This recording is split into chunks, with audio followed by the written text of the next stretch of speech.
বলো আর কি খাবা? না না ভাই, আমি আর কিছু খেতে পারবো না। আমিও শেষ। আপনি বিল নিয়ে আসেন।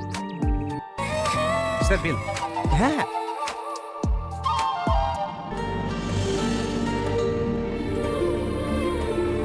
আমি একটু আসছি।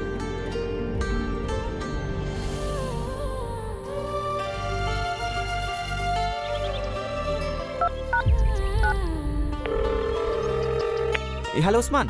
হ্যাঁ বল। বলছি খুব আর্জেন্ট, 500 টাকা ফোন পেবে ভাই? ফোন পে তো হবে না রে ভাই, বাড়িতে গ্যাস আছে, তোমাকে কি ফোনটা দিয়ে দেবে? এই, তুমি কি মানুষ বলো তো? তোমার একটা দায়িত্ব বলে জিনিস নাই। টাকা নেই আগে বলবা, আসতাম না। আসলে তোমরা শখ করে বললা তো, তাই আর না করতে পারলাম না। থাক, অনেক সব ফোন করেছো, আর করতে হবে না।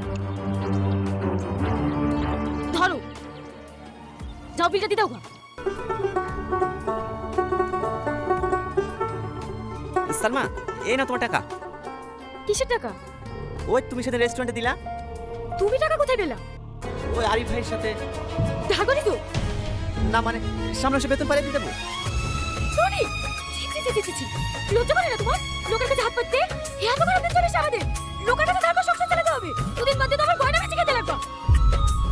সালমা, আমি তো চুপ, এক্ষুনি টাকা করে দিয়ে আসো। এটা টাকা মিলে দেবেন।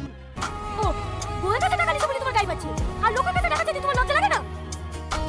সালমা, আমি তো চেষ্টা করছি। টিউশন পড়ানো, মায়ের ওষুধ, চাকরি ইন্টারভিউ, যতটা পাচ্ছি করছি। তুমি যদি এগুলো না বোঝো তাহলে কি আমি কিচ্ছু বুঝতে চাই না। তুমি এসব টিউশন পড়াতে বাদে ভাটাই কাটো যা খুশি তাই করো। আমার সাথে ইনকাম দরকার। তাহলে বাচ্চাগুলো কি হবে? আর আমার এই কাগজের কোনো মূল্য নেই। আরে কাগজ, এই কাগজে খুব আমাদের ছাড়া কোনো কাজ নেই। আসলে তুমি একটা কাপড় যে বই সাহেব নাও কিনা